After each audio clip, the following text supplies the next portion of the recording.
Estás escuchando un devocional del reto Mujer Verdadera 365 cronológico. Día 182. Abdías capítulo 1, versículos 1 al 21 y Salmos capítulos 82 al 83. Escrito por Patricia de Saladín, leído por Carmen Espaillat. Los capítulos del día de hoy no tienen conexión cronológica, sino que más bien tienen una conexión temática debido a su enfoque en el juicio de Dios sobre las naciones y los líderes injustos.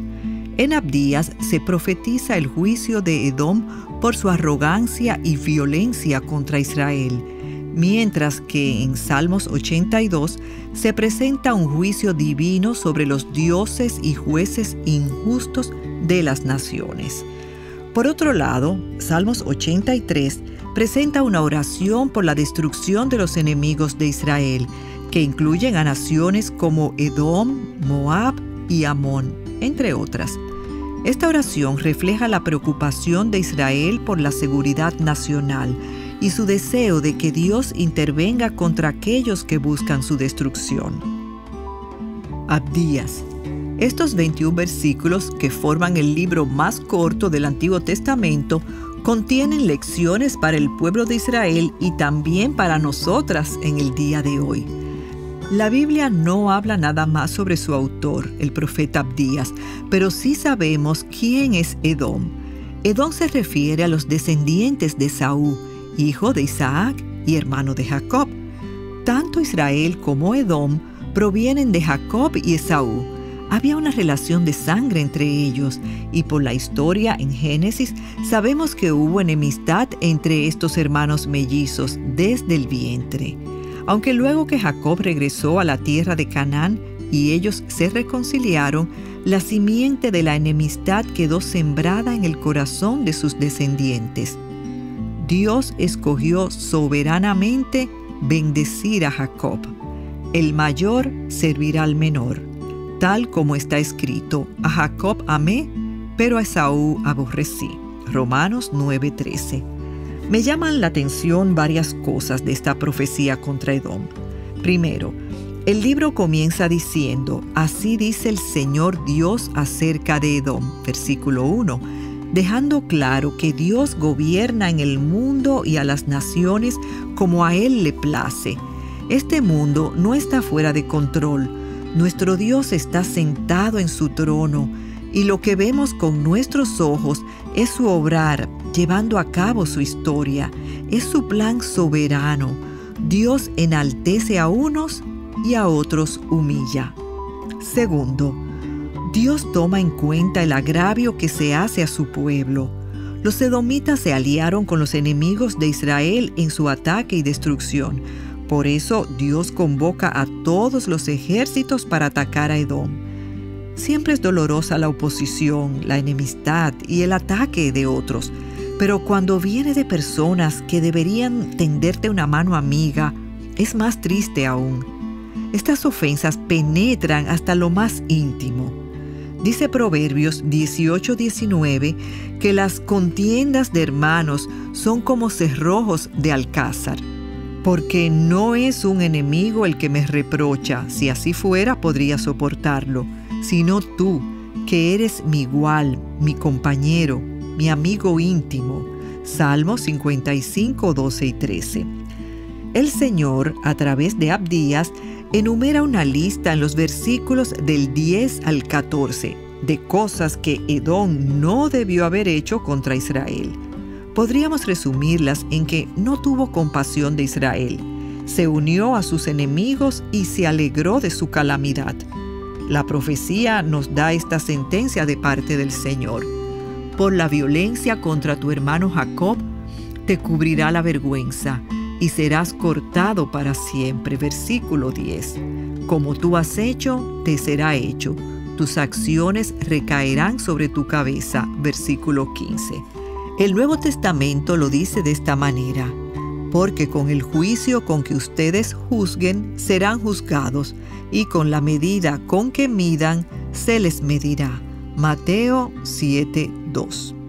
No te alegres de la desgracia ajena, Pero esta enseñanza tiene también una parte positiva. En ese mismo pasaje, en el Sermón del Monte, está la famosa regla de oro. Por eso, todo cuanto quieran que los hombres les hagan, así también hagan ustedes con ellos, porque esta es la ley y los profetas. Mateo 7:12. Tercero, en esta profecía vemos que es Dios el defensor de su pueblo. Nosotras, como sus hijas, podemos estar tranquilas, sabiendo que Él nos defiende y Él es quien venga a nuestros agravios. Sin embargo, a nosotras Dios nos llama a amar a nuestros enemigos y a hacer bien a quienes nos ultrajan y nos persiguen. No perpetuemos las enemistades. Tenemos a nuestro alcance el perdón de Dios a través de la muerte y resurrección de Cristo.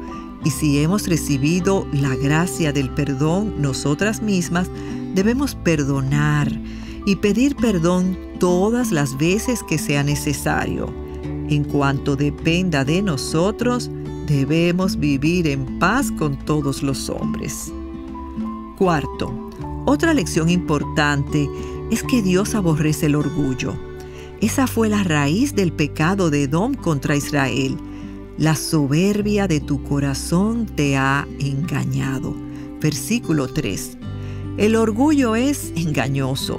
Nos hace pensar que podemos ser independientes, poderosas, autosuficientes. Todo esto es mentira.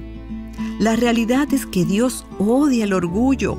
Él se opone, resiste al orgulloso, aborrece los ojos altivos. Delante de la destrucción va el orgullo y delante de la caída la arrogancia de espíritu. Proverbios 16:18. El Señor le dice a Edom en el versículo 4, aunque te remontes como el águila y aunque entre las estrellas pongas tu nido, de allí te derribaré, declara el Señor. Cuidémonos del pecado y del orgullo en nuestros corazones. Si escogemos la independencia, Dios no será nuestro refugio ni nuestra justicia el día del juicio final. Pero gloria a Dios, el Señor ha provisto una vía de escape. Él concede el arrepentimiento y ofrece su gracia a los humildes. Humíllense pues bajo la poderosa mano de Dios, para que Él los exalte a su debido tiempo. Primera de Pedro 5:6. Cuando veamos la calamidad de otros, debemos temblar, extender gracia y ayudar, no sea que, considerándonos firmes, caigamos por igual en el mismo juicio. Dios, a través de Abdías, tiene promesas para Sión en esta vida y mejor aún, un final victorioso. El reino será del Señor. Versículo 23. Aleluya, porque el Señor nuestro Dios Todopoderoso reina. Apocalipsis 19:6. Salmo 82. En este salmo, Asaf nos presenta una visión profética de una gran corte. Dios juzga como el gran juez delante de todos los dioses o jueces de la tierra, los poderosos, y les pasa sentencia. Dios es la autoridad máxima en esta reunión. Él observa todo lo que sucede y de pie pasa juicio. Estos jueces en la tierra son hallados culpables de juzgar injustamente y favorecer a los impíos. Asaf nos invita a meditar con un Selah. Esta pausa, que aparece unas 70 veces en los Salmos, nos llama a reflexionar en lo que hemos leído o escuchado. Dios le dice a los jueces en Segunda de Crónicas: miren lo que hacen, pues no juzgan en lugar de los hombres, sino en lugar del Señor que está con ustedes cuando hacen justicia. Versículo 7. Ahora pues, que el temor del Señor esté sobre ustedes. Tengan cuidado en lo que hacen, porque con el Señor nuestro Dios no hay injusticia, ni acepción de personas, ni soborno. Segunda de Crónicas 19:6-7. No seamos muy rápidas en condenar a estos jueces. ¿Cuántas veces, cuando ocupamos una posición de autoridad, Nos creemos la gran cosa y somos halladas igual a estos jueces en nuestros pequeños tribunales, ya sea en nuestros hogares, lugares de trabajo y aún en nuestro proceso de pensamiento. Más bien recordemos, primero, que la grandeza en el reino de Dios es opuesta a la grandeza del mundo. Para Dios, el que quiera ser grande debe hacerse siervo de todos y el mayor debe ser el menor. Ganamos perdiendo y crecemos menguando. Segundo, no nos escogió Dios por ser poderosas o nobles, sino que lo vil y lo necio y lo menospreciado escogió Dios para avergonzar a los sabios. Ese es el corazón de Cristo y de Dios. Tercero, el Señor es el mismo ayer, hoy y por los siglos, y no hace acepción de personas, ni juzga con parcialidad. Cuarto, el Señor, a través de toda la Escritura, se identifica con el débil, el menesteroso, el huérfano, la viuda, el afligido, el necesitado. Defiende y aboga su causa. Versículo 3. Cristo se compadece de nuestras flaquezas y debilidades, por cuanto experimentó en su humanidad y se identificó con los que sufren y los marginados. Asaf concluye con un clamor que es el clamor de todo hijo de Dios. Levántate, Señor, toma tu lugar. Aunque nos desalientan las injusticias en esta tierra, tenemos esperanza porque esperamos, según sus promesas, cielos nuevos y tierra nueva, donde mora la justicia. Entonces Cristo heredará las naciones. Versículo 8b. Ante Él se postrará gente de toda lengua, tribu y nación, y anhelamos el día de su segunda venida. Mientras ahí donde estemos y ejerzamos algún nivel de autoridad, pidamos a Dios que pensemos de los demás con compasión, justicia e imparcialidad para reflejar el corazón y la mente de Dios y de nuestro Señor Jesucristo. Salmos 83. Este otro salmo de Asaf, gran músico y cantor en los días de David y Salomón, era también profeta en las canciones que compuso. Es una oración pidiendo la destrucción de los enemigos de Israel, pidiendo ayuda cuando Israel enfrentaba guerra. Algunos comentaristas conectan este salmo con 2 de Crónicas 21 al 37 y la gran victoria que fue ganada en los días del rey Josafat. En esa batalla, Dios le dio una victoria aplastante y poco convencional a Israel. Una victoria poco convencional, no solo por la desventaja ante el ejército enemigo, sino porque Dios mismo peleó por ellos. En medio del temor y no saber qué hacer ante lo que se cernía sobre ellos, ellos oraron, ayunaron, alabaron a su Dios, que no hay quien pueda resistirle. No teman ni se acobarden delante de esta gran multitud, porque la batalla no es de ustedes, sino de Dios. Versículo 15. Otros no lo relacionan a un evento en particular, sino a las constantes amenazas y peligro de exterminio bajo los que vivía Israel en el mundo antiguo y aún vive hoy en día. En los versículos 1 al 4 vemos la crisis en Israel, porque sus enemigos buscaban destruirlo. Asaf canta este salmo en medio de la crisis. Clama al Señor. Le pide que no guarde silencio. Si Dios guardaba silencio, Asaf creía que Israel iba a ser destruido. No creo que ninguna de nosotras enfrente la misma amenaza de destrucción que sentía Asaf por el pueblo de Israel, pero cada una de nosotras sabe, en medio de nuestras dificultades, lo que es sentir y clamar ante el silencio de Dios, como si Él no nos escuchara o no le importara cuando quisiéramos verlo actuar poderoso y prontamente. Pero aún sintamos que Dios no nos escucha o no nos responde, sabemos que Él ha hablado, que Él Escucha, Él ha hablado y no está callado. La palabra de Dios escrita y viva. Hebreos 1:3. Confiamos y corremos a esa palabra escrita y a la palabra viva, nuestro Señor Jesucristo.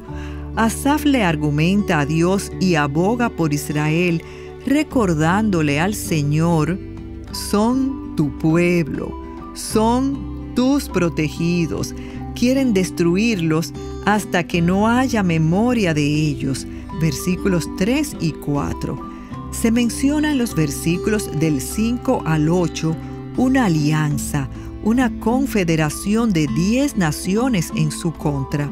Esto no terminó en los días de Asaf.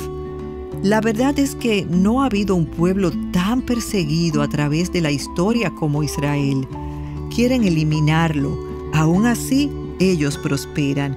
Siempre existirá persecución del enemigo, el príncipe de este mundo, contra el pueblo de Dios. El Señor lo dice repetidas veces y lo vemos ejemplificado en su libro. Si al Señor lo persiguieron, a los discípulos del Señor también. Y la palabra nos dice que eso nos hace bienaventurados, porque evidencia que su Espíritu Santo mora en nosotras. Ahora, lo que quisiera que meditaras al leer este salmo es: ¿oras y alabas al Señor en medio de tu dificultad?